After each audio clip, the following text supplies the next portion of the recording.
The transfers continue to come in to Tempe, Arizona for the Arizona State Sun Devils, both football and basketball. And we talk about Emory Jones' immediate fit with the offense and what it's going to look like in 2022 for a Monday edition of the Locked On Sun Devils podcast.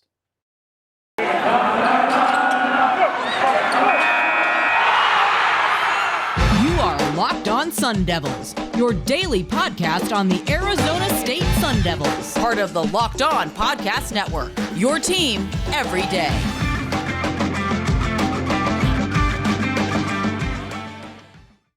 And welcome back to the Locked On Sun Devils podcast. My name is Richie Bradshaw, and I will be your guide for everything Arizona State Sun Devils. Thank you guys so much for making the Locked On Sun Devils your first listen every day. Remember, this podcast is free and available on all platforms, which includes YouTube.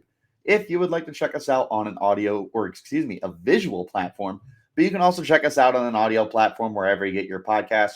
Monday through Friday, it's the best Sun Devils content in the whole world. Call me biased if you want. Make sure if you're on Twitter to give me a follow at RichieBrats36.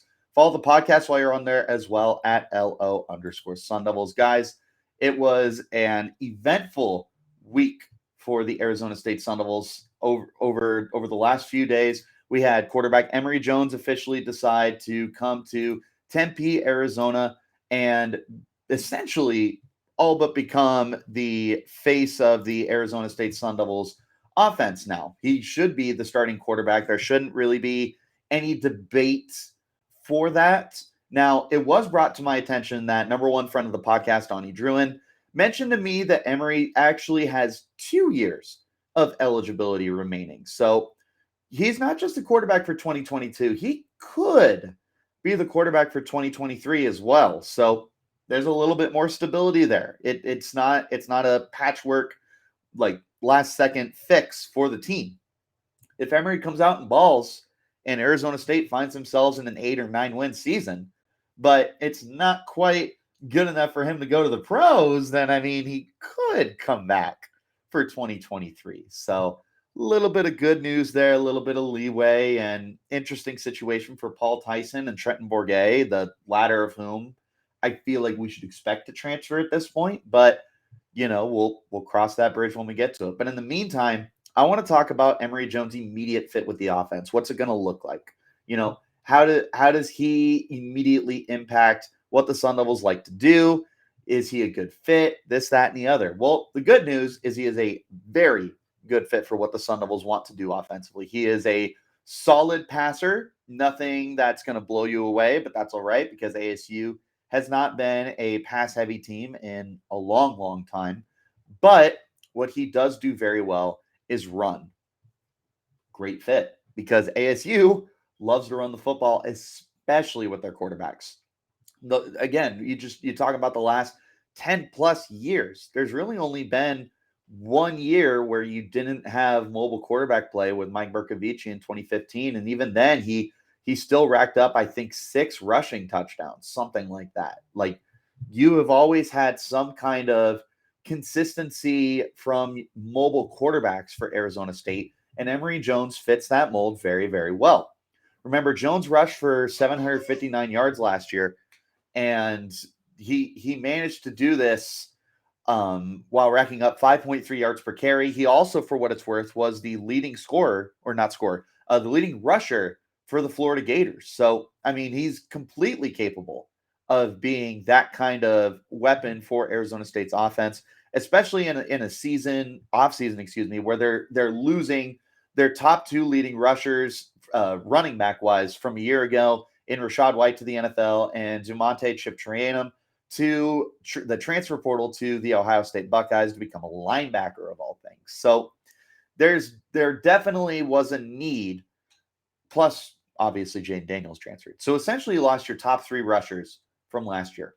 And Emory Jones is going to come in, and he's going to replicate what Jane Daniels was able to give you. He's a safer, potentially more explosive kind of player, and continues that mold of a dynamic mobile quarterback that ASU covets so much. So there is a really good chance that this offense doesn't take as big a step back as we were initially anticipating when you lost Jaden Daniels and you lost Rachaad White and you lost Chip Trayanum, and now you lost Ricky Pearsall and Johnny Wilson, potentially LV Bunkley Shelton, Curtis Hodges. Like you were losing pretty much everything offensively. And it was looking like it was going to be a year where Arizona State was going to finish at or near the bottom of the Pac-12 in offensive ranking. But that might not be the case anymore, depending on how quickly Emory Jones adjusts to the offense. And the good news is that this offense on the surface is tailored for him. So we're hoping that this will be the case, right? We're hoping that Emery can immediately come in and we'll pick up right where we left off, even without our top two running backs and our top quarterback from a year ago, is that Emery can replace what you had with Jaden Daniels. And you're just at this point looking for your running backs to step up. So Xavier Valade, the kid coming in from Wyoming, you're hoping that he can take that Rachaad White role as essentially like your team's number one runner with some receiving upside who can find his way into the end zone. And then with Daniel Legata, a guy I'm very big on, you're hoping that he can take that Chip Trayanum role as kind of that 1A, 1B, 1-2 punch with Xavier, and that the two of them can create a very good three-headed monster combining with Emory Jones in the run game to help sustain drives for Arizona State, chew up the clock, and make life a lot easier for the rest of the team. It can set up the deep passing game. It can set up the intermediate passing game. It can allow the defense to get more rested. It helps you take time off the clock. And if you're putting up points, that'll force defenses into throwing it. The bad news is obviously the secondary needs a lot of work. The good news, we got a good pass rush, but neither here nor there. Focusing more on the offense, you're hoping that Emory Jones can help pretty much replace what Jaden gave you a year ago. So that's the hope, that's the prayer that you're going to get right now, as my dog loves to squeak her toy while I'm trying to record. Very sorry about that. She is cute as a button though, so I can't be too mad at her. And it is a new toy that I bought her. So I guess that's kind of my fault. But again, like you're hoping that Emery can provide you with that same kind of upside that he had at Florida, where he was a solid passer and a very good runner. You're hoping that he can do that with the Sun Devils, is essentially just kind of pick up where we left off for what Jaden was providing you. So how does he fit in the offense? I mean, depending on what offense they want to run, he fits in immediately. He fits in exactly what they're looking for. So, and that in lies the most intriguing part here is new offensive coordinator Glenn Thomas and offensive analyst Brian Billick have kind of hinted at wanting to go to a pro style offense, which does that necessarily mean that the mobile quarterback won't work? No, not at all. In fact, you see modern NFL offenses, like pro style offenses that are run with mobile quarterbacks or guys who can move around, like Patrick Mahomes and Lamar Jackson and Josh Allen. But what I'm curious about is how far away you're going to get from some RPOs, some read options, and designed quarterback running plays that we were running a year ago with Jaden Daniels and previously. So that's going to be the intriguing question that we're all going to be wondering for the remainder of the offseason heading into the year. Is I feel like we can safely presume that Emory Jones is going to be the starting quarterback for Arizona State. The biggest question now is what's the offense going to look like, at least from a coaching standpoint. From what we can anticipate, I feel like we can safely assume that it's going to be as smooth a transition as possible going from Jaden to Emery. I truly think that like you could not have replaced Jaden with a better option. And I think that we should be happy with what we are possibly getting here. So if the offensive scheme does not change very much, I feel like the offense isn't going to change that much. You weren't this dominant passing attack from last year. I mean, your leading receiver had 580 yards. Now, unfortunately, that guy is gone. But that's essentially what you're looking at, is not much in the passing game, but that's okay because you weren't this dominant passing unit from a year ago. But you are looking to recreate what you had in the ground game, which isn't going to be easy. Losing an NFL talent, Rachaad White, and another rock solid player in Chip Trayanum is going to be difficult. Don't let anyone try and tell you otherwise. but at least Emery can help ease that transition a little bit. And at least you have good running backs left over. Zazavian is a proven guy. Daniel Ngata showed some really, really nice upside for the Sun Devils. And then you have incoming guy Tevin White. Remember, you had the spring practice standout Deontay Elliott. So at least there are options in the run game, and at least you have a mobile quarterback. So if that's the direction you want to continue to, pun intended, run with, then at least you have that much figured out. With that being said, that's going to go ahead and wrap up the first segment. When we return, we're going to continue talking Arizona State transfers. This time, some reinforcements coming at the wide receiver position. Who is it? We'll talk about that in just a moment. This is the Locked On Sun Devils podcast. Summer is coming, guys, and with summer, you're going to need some food on the go. Built Bars are the perfect snack to take with you on those family vacations. With Built Bar, you can have both. You can have delicious food without sacrificing the ultimate healthiness of it. It's easy. All you have to do is go to Built.com and order right now. All Built Bars and Puffs, a fan favorite, are covered in 100% real chocolate. That means with Built Bar, you can eat healthy and actually enjoy doing it. If you haven't had those Puffs, we're absolutely going crazy about them. They have some crazy good flavors like banana cream pie and even churro. Who doesn't want a protein bar that tastes like a churro? And they're only 140 calories. If that's not enough for you, then you might want to try the Mix Box. The Mix Box comes with 12 flavors of bars and puffs. Built Bar makes sure that there's something for everyone. Most Built Bars, if you go to the macros chart, contain just 130 calories, 4 grams of sugar, 4 net carbs, and 17 grams of protein, compared to a candy bar, which is around 240 calories, 30 grams of sugar, and dozens of net carbs. Go to Built.com right now to get all your favorites, from banana cream pie to raspberry double chocolate and so many more. They're all delicious, and new flavors are coming out all the time. Check them out at Built.com. Go to Built.com right now and use the promo code LOCK15 and get 15% off your order. That's promo code LOCK15 for 15% off at Built.com. And again, thank you guys so much for making the Locked On Sun Devils your first listen every day. Remember that we are free and available on all platforms. Now, we talked about one transfer coming in. We got to talk about another transfer coming into the program, this time in the form of wide receiver Cam Johnson. Now, Cam Johnson has played his 4 seasons of college ball. He is a graduate transfer with the Vanderbilt Commodores from the SEC, for what it's worth. Now, I mean, with no offense to Vanderbilt, calling them SEC is, kind of like calling U of A a Pac-12 team, but neither here nor there, right? So either way, besides the point, any shot I can take.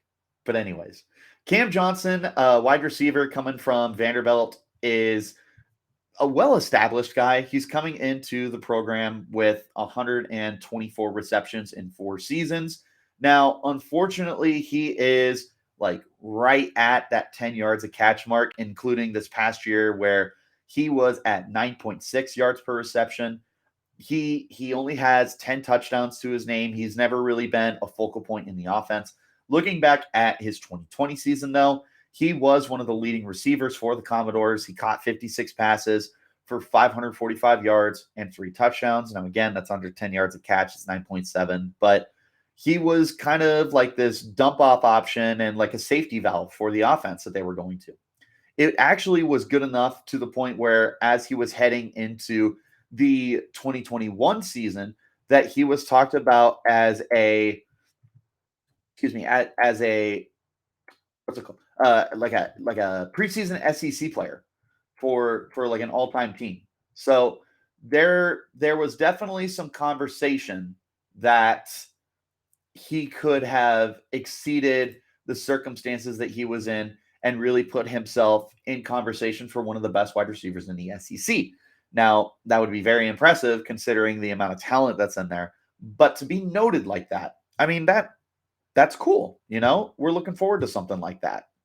So what is he going to bring to Arizona State? He's going to bring a veteran presence that this wide receiver core does not have right now. So I would imagine that him and Brian Thompson, both of whom are in their graduate senior season, Although I think Thompson's in like his super graduate COVID-19 extra year of eligibility. But I mean, you got two guys who are established guys, know what they're doing, can lead a very young locker room because I mean Chad Johnson Jr. is going into his junior season, but it's not like he's had a lot of opportunity prior. Andre Johnson going into his sophomore year, Elijah Badger, young guy as well. So having another veteran presence, especially with the loss of Ricky Pearsall, is a really, really good thing for the Sun Devils offense. So I'm excited about Cam Johnson's addition. I feel like he could possibly be like an immediate kind of guy, like an immediate impact. What I'm curious about is how quickly could he become the number one option for Arizona State because he was the number one option for Vanderbilt. You know, there's that potential there for him to be the de facto guy for Arizona State as they're trying to figure out what to do with their passing offense. There's a lot of unknowns and uncertainty there. So I feel like he could see the field sooner rather than later. And I feel like he could see a very high volume of snaps and opportunities for the Sun Devils. So that's kind of where I'm sitting with it. Is it's a good pickup. You needed more depth at this position. And I feel like he could possibly be a really solid addition for you. Now, obviously, set the expectations low because we were thinking that last offseason with Brian Thompson, and he caught like 12 passes or something like that. So set the bar low and allow him to exceed your expectations. I'm not going to say my expect to be disappointed and you won't be disappointed because that's not fair to this kid. This kid has proven that he has value on the football field as a safety valve. That's what Arizona State needs with Ricky Pearsall being gone. So go into this very optimistic and just understand that it's going to be a very difficult situation for anyone to transfer into and give him some grace. I feel like he could end up being a really good addition for this team. But we can't expect him to be a 1,000-yard receiver. We can't expect him to be transfers like Brandon Ayuk or Devin Lucien. We can't expect that out of these guys. That's not fair, especially with the turnover this team has had and a quarterback that's unfamiliar with the offense. So we'll see. But I truly am excited. I feel like this could be a fun little fit for Arizona State. That's going to wrap up our second segment here. We're going to hop into our last break, and when we return, we got one more transfer to talk about, this time on the basketball court side of things. We'll talk about him in just a moment on the Locked On Sun Devils podcast. BetOnline.net is still your number one source for all your betting stats and sports information. Find all the latest sports developments, league reviews, and news, including this year's basketball playoffs, Major League Baseball, and this weekend's run to the Roses as the Kentucky Derby is back. BetOnline is your continued source for all your sports wagering information, from live betting to playoffs, esports, and more. Head to the website today or use your mobile device to learn more about the trends and action. BetOnline, where the game starts.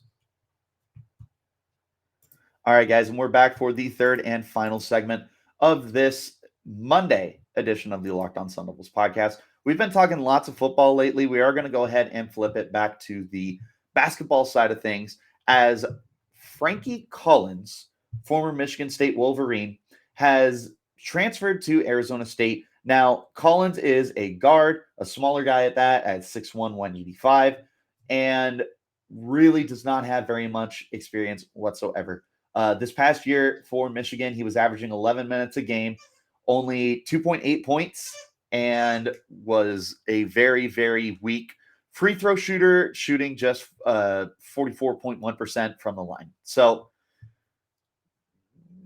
I'm not blown away by this, but I'm certainly not upset by it. I'm very happy about it because it's more depth. And again, this is a position that you're needing to restock the cupboards with, because Marion Jackson is gone and Jay Heath transferred and Jalen Graham is gone and Kamani Lawrence, who I know isn't a guard, is gone. But you're undergoing a lot of change this offseason. And I love that Arizona State has been so aggressive in the transfer portal the way that they have been, bringing in the Cambridge brothers, bringing in Warren Washington. Now Frankie Collins is coming in. So I like that Arizona State has been very progressive and aggressive in adding these guys to their roster to ensure that their cut board is stocked and they're ready to go. So very happy about that. I think that I think that Arizona State's doing the smart thing right now as their basketball program, stop me if you've heard this before, is going through a transitional stage, tale as old as time, for their basketball program right now. And they're still having to find an identity. Now, Marcus Bagley and DJ Horn and Enoch Vache are coming back.